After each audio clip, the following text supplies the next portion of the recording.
I express gratitude to you on behalf of everybody. I express gratitude to you on behalf of the entire society.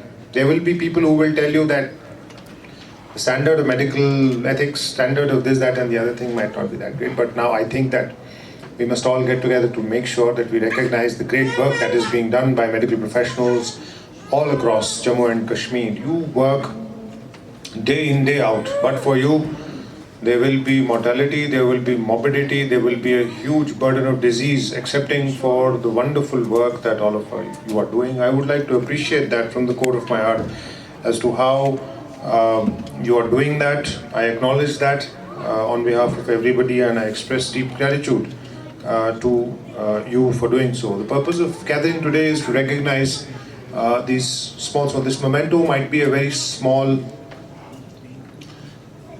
event in the course of your lives. But today is a very small recognition that each one of us longs for, each one of us aspires to, each one of us feels that one's efforts should be recognized on such platforms. तो ये जो आज recognition आप पा गए हैं जो awardees हैं, I'm sure that this will go a long way in motivating you to redouble your efforts towards greater patient care. And we always must keep this one thing in mind, Pearls of Wisdom by Guru Sir, saying that there is no place for hubris, there is no place for intellectual ego, there is no place for the feeling of me, myself. You are dealing with human lives, and he has...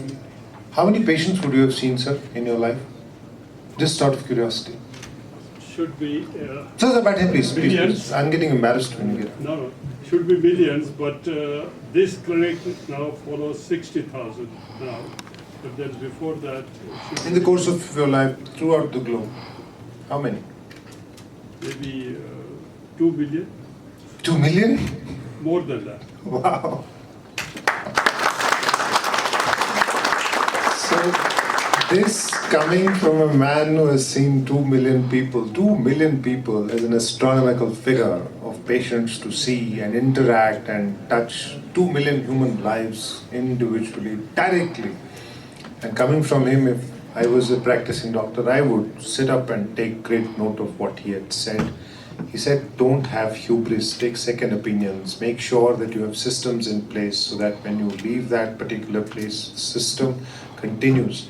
And it is very important to understand what he said. He highlighted the importance of ethics, he highlighted the importance of making sure that the patient-centric care is your priority. I don't want to lecture you on that, you're all too wise, too gyani to get any lectures from anybody. I am sure all of us have that basic element of goodness, basic element of care and compassion towards patients. Let us all make sure that that care and compassion stays and only goes on to improve.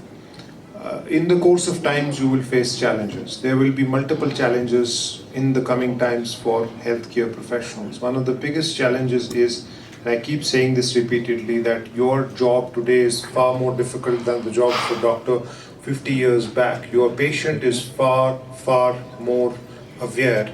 He has already Googled up all the symptoms, he has done all the chat GPT, he has done all of AI on his symptoms, and he has probably far deeper, more profound knowledge about that one particular thing. Don't get annoyed by that. Don't let it come to such a pass where you get lost, this, that, and the other thing. We must take that as a challenge of staying one step ahead of that person, especially of a person who's educated like me, who comes to you with all the barrage of papers read on it and posing that kind of a challenge to you. It's going to be difficult. Those challenges will come. Digital healthcare is coming. We may or may not adopt it immediately, but in the times to come, it will eventually make your life easier or difficult depending on how you take it. It could become very easy or it could become very difficult. There's going to be ethical dilemmas now that are coming up, stranger ethical dilemmas. The earlier 50-year-old ethical dilemma was whether or not to give that prescription to that patient. In the times to come, in times ahead, you will have far bigger, more profound ethical dilemmas on each single aspect of your practice. So please be prepared and advised on that. Please make sure that in times to come, legally, your practice is on a sound footing, is on an absolute sound footing. The notion of consent, the notion of taking consent before intervening at any level, which generally is a very Western concept, but we must now probably incorporate that.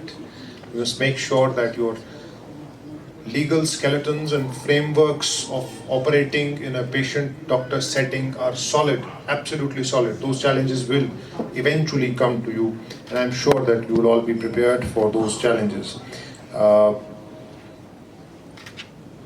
Last but not the least,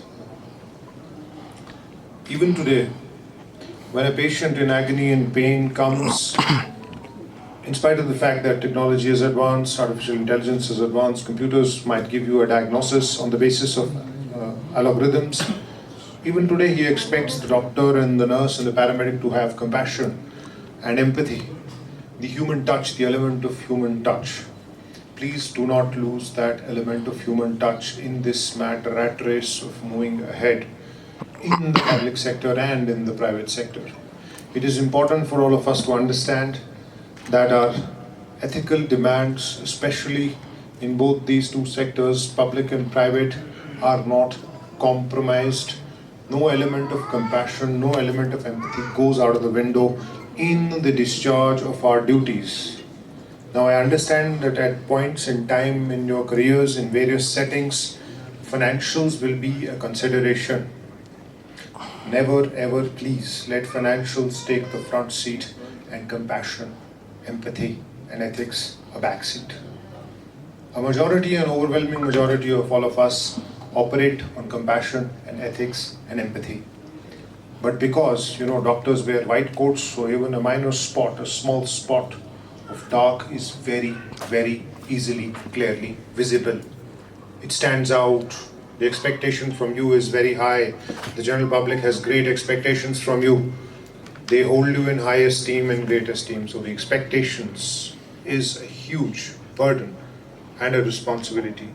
Let us all make sure that we work towards fulfilling those expectations and making sure that none of us at any point in time creates a situation where the entire fraternity could be labeled one way or the other.